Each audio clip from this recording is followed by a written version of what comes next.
Drafting tayo. Blue side. Whoa! Whoa!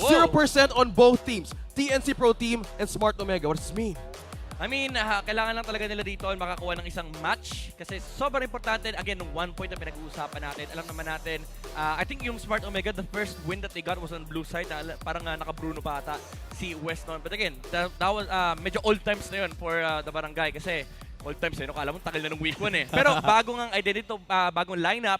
Pero now, in terms of draft, hindi naman masyado nagbago. Siguro yung chip, nakita natin na nagkakaroon na ng priority sa bans and even yung box actually, they're letting go of the joy. On the other side from TNC, Xborg, Minotaur, Classic 2 bans, actually napakataas ng contention rate nitong dalawang heroes ito recently. And again, yung Rafaela ban, I think they are just respecting yung utility position din na ginagampanan ni Ribo kapag siya yung nagro-roam for Smart Omega.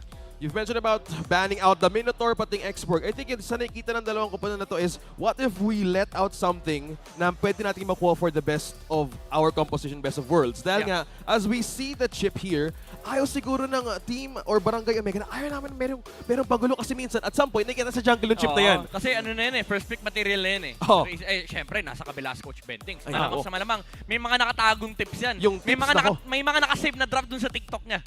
Na hindi pa na-upload. Oo. Yun nga. Tsaka ngayon, nakuha na rin itong Matilda. So, mas You're right. agresibong first, sabihin natin, first 5 to 10 minutes para dito sa TNC. Habang sa kabila naman, available ang Arlot plus 1. Yep. Yun naman usually yung nakikita. Arlot Or carry. Ruby plus 1, di ba? Yeah, Arlot carry, Ruby carry, huwag tayo maglokohan. Pero interesting no, na again, nilet go ng Smart Omega yung Matilda for the backshot ban. Kasi pag tinignan mo yung history ng TNC, mataas ang pick rate nila sa Matilda pagdating sa first priority pick. Pero instead of the Arlot, they go for the Fredrin and Paramis. This just ensures na meron kang jungler kasi baka makuha din to sa side ng TNC. And yung Paramis, it locks a possible matchup versus the Barats ng TNC. So hindi ganun ka-comfortable yung Barats na maglaro dito sa comp na to. Kasi again, kapag kinain mo, may Netherrealm, kasi nahahatak pa yung dinosaur, nababalo yung dinosaur, saan ako pupunta.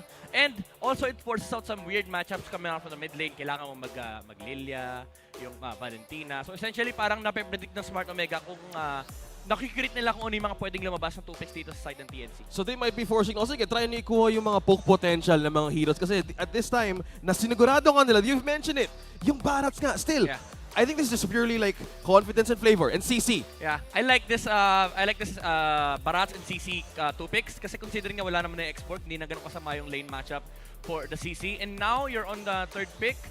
May choice ka rito kumuha ng marksman or kunin mo yung Benedetta na talagang nagiging lason laban sa mga Barat CC kasi madalas iniiwan lang ng Benedetta, parang wala siyang pakialam sa nararamdaman ng dalawa. Yeah. Split lang ng split, magdamag. And makaka-create ka ng mga macro gameplay kasi kapag meron kang split pusher sa lineup mo. And also, it allows Smart Omega to draft a very teamfight heavy comp with 4 players. Kasi meron ka pang isang nag-split push on the XP lane. And again, kilala na si Ryota. Matagal ng Benedetta player yan. But instead, they go for the marksman route. They go with the carry. It's very good against the Barats.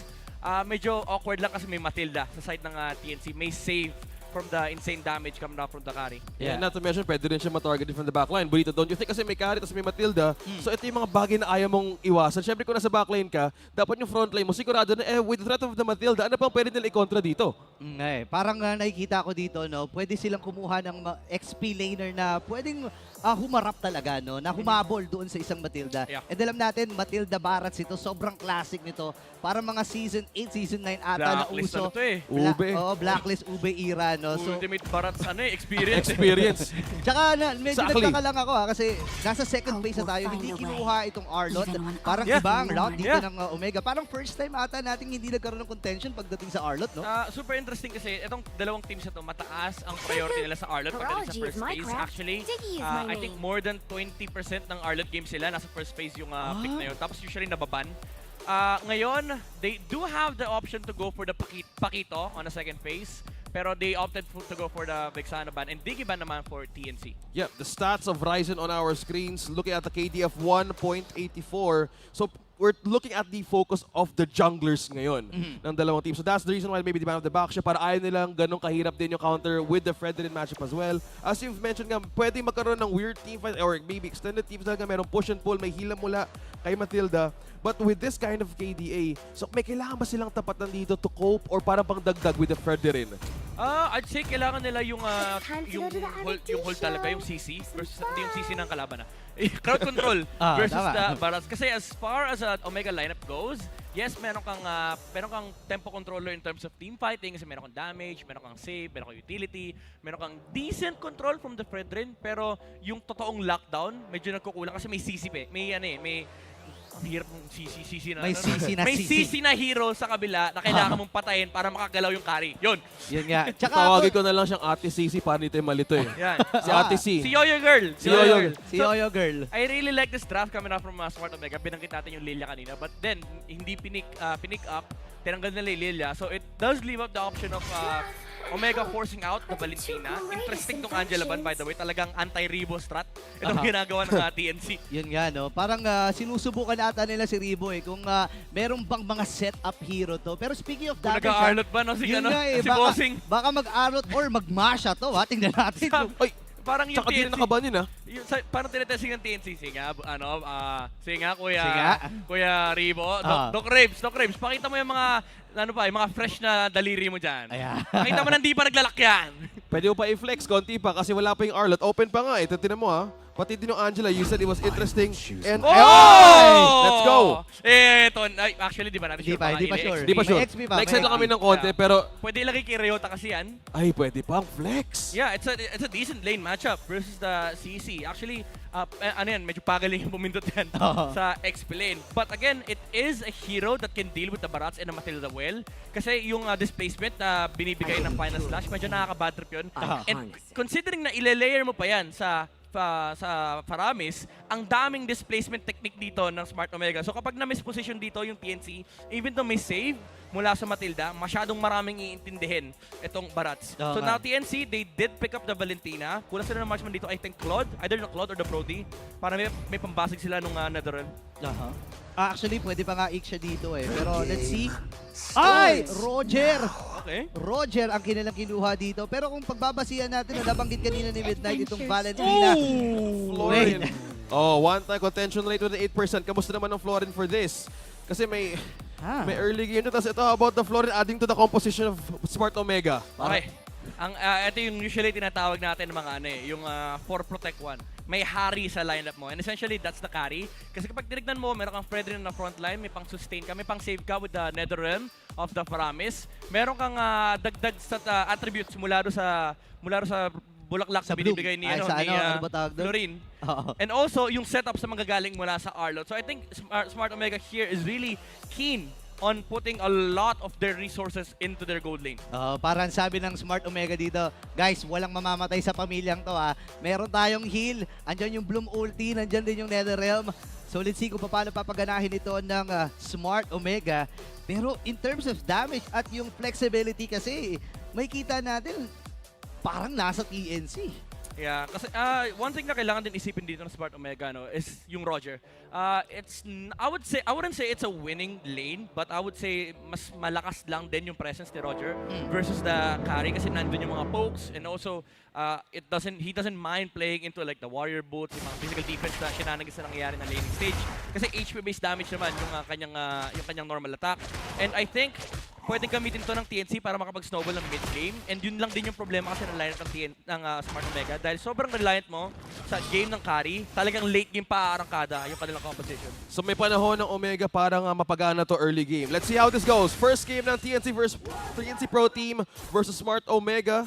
Dito tayo magkakaalaman kung ano nga magiging matchup na pwedeng maging matagumpay for their story in the second half of the regular season.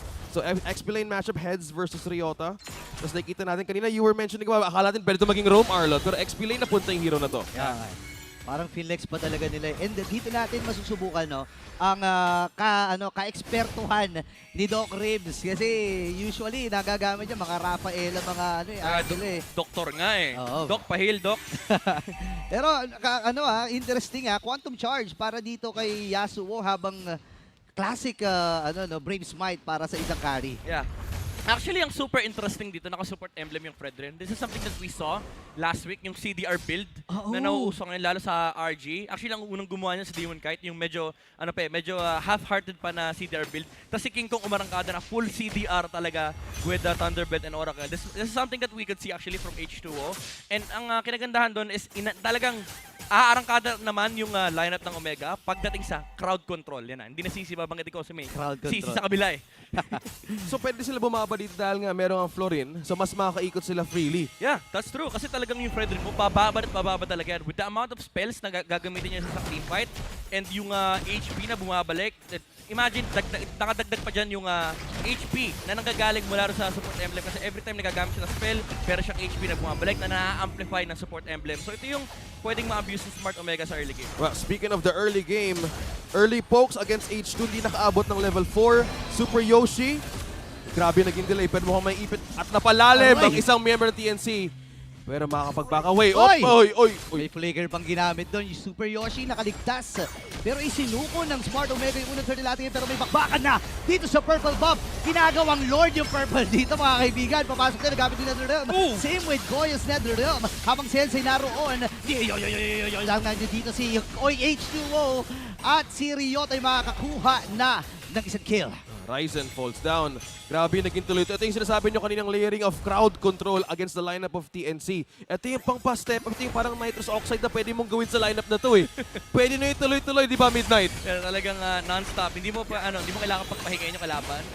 Unfortunately for Smart Omega, nakuha pa rin yung purple buff. So Ryzen definitely is still ahead when it comes to XP. It doesn't matter na nakuha yung kill sa Barat. Pero mid lane though, Yoshi! Ay! Nabigyan kaagad.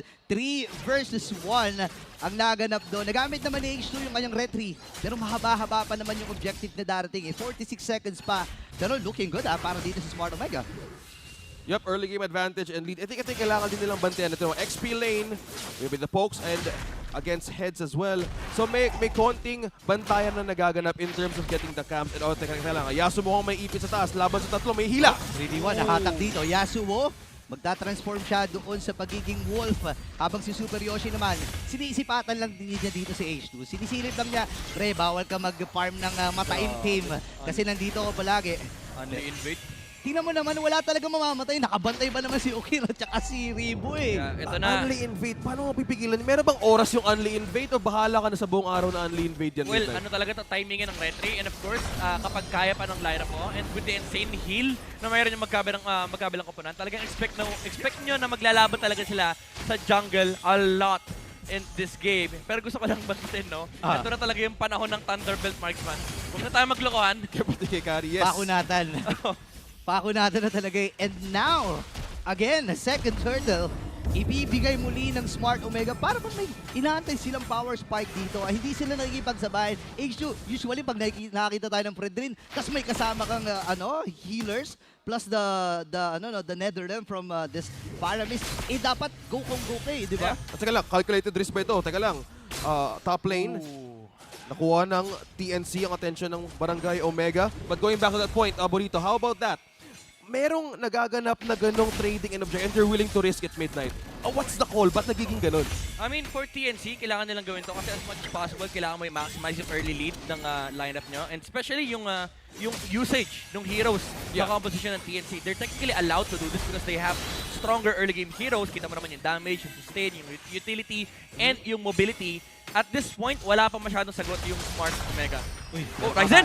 Andito na yung ultimate mula kay Ryzen. Ibinugay niya dun sa may bandang likod.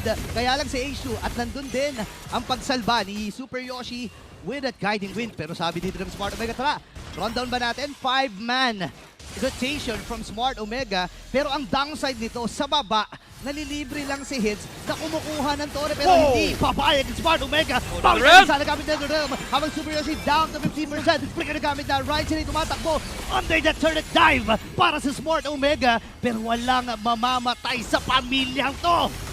Nakuha nga nila yung Torres sa baba. May trade naman sa taas ng Barangay Omega. here comes Pwedeng Ziggy. bumabad si Super Yoshi. Ata, naku, nakasundot!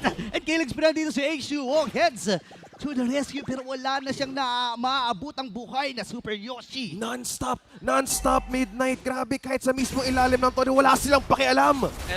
Medyo wala na talagang pakialam si H2 rito. Yung kanyang Fredrin with the Brute Force breastplate And yung CDR na sinasabi natin kanina, dagdag mo pa dyan yung movement speed, only chase for Smart Omega. Kumbaga, nung early game, tinitiis lang nila, sige, hayaan mo lang yung Barats, dumura dyan. And nung umabot sila sa timing nila, yung power spike yung lineup nila, I think hindi naman ganun ka-worth it na mawala ka ng Torres sa baba. Pero dahil nakakuha sila ng tower sa top, pinaprotektan na lang Kari. Pero hold on, Good na sila dito habang si Chomay nandun. Free hit lang, pero sinasalo lang ng Vengeance. Ryzen again with a turtle. Habang sabi dito ng Smart Omega, sige, kuha na tayo ng hero. Uy, stun! Ito na nga at ang Oh, panahon na Ryzen! sila makakuha ng isa. Shutdown kill para sa kanya, Netherrealm. Sabayang Netherrealm lamang ang natin nakita dito. Ryota! Si Ryzen, Ang unat pa rin! pinupubog ng apat ng members mula sa Smart Omega and he will go down. Makakaisa pa ba dito ang Smart Omega? Hindi na atras na sila. ito yung binabalik ko kanina, na-amplify na kasi yung presence ni Kari sa early game. Kaya worth it yung investment sa may top lane. Nakakuha sila ng tower. And ngayon, naisasama na nila si Job sa team fight. And remember, ang laki ng problema ng crowd control ng Smart Omega. Dagdag mo pa dyan yung slow na nagagaling sa Thunderbelt and yung true damage ni Kari, which is now online for Smart Omega. May layer na of damage na pwedeng igante sa lineup ng TNC Pro Team. At yun yung sinasabi nyo kanina na pwedeng maging uncomfortable yung Barats. Kung magko-commit siya sa Daytona's welcome, make sure meron silang follow-up. Kasi kanina, nung ginamit nilang nun, ang ganda rin ng pagkastando ni Ryzen eh. Tatlo yung nahuli, kaso nga lang, ang pwedeng bumabad sa mga ganong sitwasyon, yung Barangay Omega. So, dito po ba, ang kailangan pa nila hintayin ng power spike nila in the later stage of the game para matapatan yung kakunatan ngayon ng Barangay Omega? Honestly, medyo mahirapan sila kasi Roger lang yung march nila pero may clash sa may bottom lane. Hirapan natin nagamit kagad ng maagi Netherrealm. And Final Flagrant Fire Slash! Jom with the kill! Papasok na naman ang journey dito. H2O! Naibagsak! Yung Operation Oh Run! my Pero hindi goodness! sapat yung damage. Kaya na with the Dollars welcome at pinupok Yoshi. nila. Ryota buhay pa Ryota! rin! Hinapin yung mga Vengeance play! And H2 and the gang! Pumapasok na sa base ng TNC! Habang nangyayari ang lahat ng yon, nagpupush pa rin sa taas si Heads. Kumukuha ng magandang objective na pwedeng igante sa Barangay Omega, pero grabe yung naging push na yun. Grabe yung naging teamfight na yun. Oh my god, Ryota on the Arlot. And again, the chase potential coming out from the Paramis with the pull, yung crowd control na nagagaling kay H2, yung slows mula sa Thunderbelt. And again, yung cooldown reduction na meron tong lineup ito, only teamfight, only brawl for Smart Omega. And nakita natin yung heal kanina nanggaling kay Florine. Alam naman natin hindi na-reduce ng Dominance Ice. Yeah. Patong mo pa doon sa additional health na nakukuha na H2 mula sa support emblem. So, ang daming backup plan ng Barangay Omega in terms of team fights. Kahit may mahuling isa, meron pa rin pang salba. Flicker is down for Ukir as well as kay Ryota. Pero nga lang Super Yoshi kumukuha ng vision. Ryota. Pero gumamit ang ultimate. Okay, so nag-iga na Super gamit. Vincent, Ano play! na ipitata yung Super Yoshi habang sa likod nandun si Jom. Ryota! Tamang shot lang. And yung final shot nagamit na kanina ito yung R. Habang yung Lord ay buhay pa rin. Nagamit na ang mga Netherrealms. Talunan muna. Kahit hindi pa bagong tao kasi si Hens dito natamaan naman ng bula.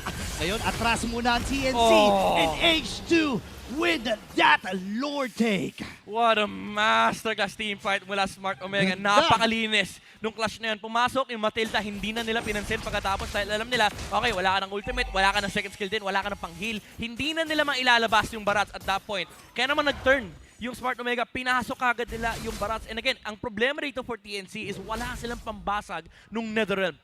Yeah, and ang dami kasing pang-reset ng Smart Omega. Ito yung maganda sa kanila. Andun yung heal, yung Bloom na ulti, yung Netherrealm. So any moment talaga, pwede silang makipagsabayan sa TNC. And yun yung medyo magkukulang dito sa TNC. Kasi nga naman kung titignan, wala silang yung impactful na 5-man na CC damage na dapat meron sila. Kasi may tendency talaga magsama-samang Smart Omega kapag gagantong klaseng lineup ang meron sila eh. Well, yung lineup ngayon, meron ng lead ng 2K gold lead. 10 minutes in. Nagpo-push ngayon pati ang minions ng Barangay Omega. Na-mention yung kaninang layering of crowd controls as well as yung damage. So sino nga bang uunahin nila dito dahil Super Yoshi ang pwedeng pumunta sa backline, pwedeng bumabad yung CC. Pero teka lang, kahit sa mga pokes mismo, ano nakikita mo dito? Nahihirap, alam sa totoo lang nahihirap. Kahit ako nahihirapan ako para kay Goyo kunin yung Netherrealm. Magkadikit kasi si Okir at si Ribo kanina pa. Ang dami mong dadaanan eh. Oy, pero free hit dito si Jom. Nagamit na rin yung ultimate. Habang Okay, papasok Jom. sa issue dito, gagamitin na ba niya yung kanyang Prince Shot? Pero hindi ata makakakasa. Let's see. Pinupok Boy siya pa ng rin! mga Oh! Boy pa rin! Crucial NetherRealm from Okir. Habang si Ez binababaran, may pagbawi din ng NetherRealm para sa kupunan ng TNC ngayon. Sabayan na para sa Omega at TNC. Tori lang ang magiging kabayaran doon sa may bandang ibaba. Ngayon, transition sila sa middle. Super Yoshi narito pa rin.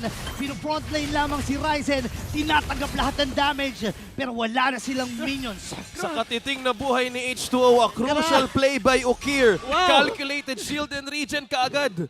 In and out lang yung Barangay Omega Midnight. Pero nakakabalim yung Fredrin na CDR. May ginawang land sila to Fredrin. Oh no, tingnan natin ha, pero tatama H2O. ba? Hindi tumama. Uy! Ryota! Dalawa, si Ryota dito, H2O, na-dive na nga ba ang koponan ng barangay? Ito na ang bagong barangay na hinahanap nila. Identity mula sa Smart Omega. Patutunayan nila. H2O. Tatlong members nila wala sa TNC na natitira. Pero babagsak din si H2. Andun si Jom. Free si Jom. Andun din yung NetherRealm. Power lock, Face power lock. locking na ang Smart Omega. May minions, may minions. Kakayanin ba? Andun yung catapult and yung minions. Smart Omega takes game number 1.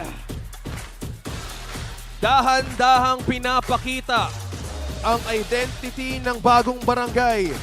Napakalinis. Wow. Napaka-unli ng composition na yun, Midnight. Non-stop. Contingencies, recovery, damage, in and out. Napakaganda ng atake nila against TNC Pro Team.